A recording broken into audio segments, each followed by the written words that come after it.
Pertanyaan sejahtera kepada semua, pernah tak kita terfikir adakah pandemik COVID-19 sebenarnya memberi ruang untuk bumi bernafas semula?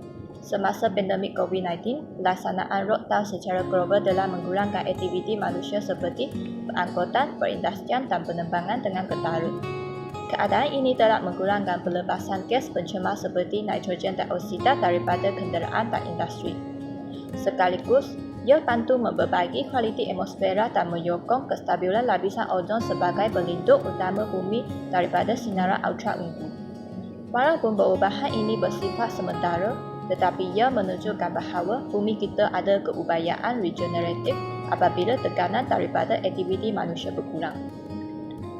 Secara kesimpulannya, pandemik COVID-19 telah memberi bukti jelas bahawa bumi dan lapisan ozon sangat sensitif terhadap aktiviti manusia dan keseimbangannya bergantung kepada tahap pencemaran di atmosfera.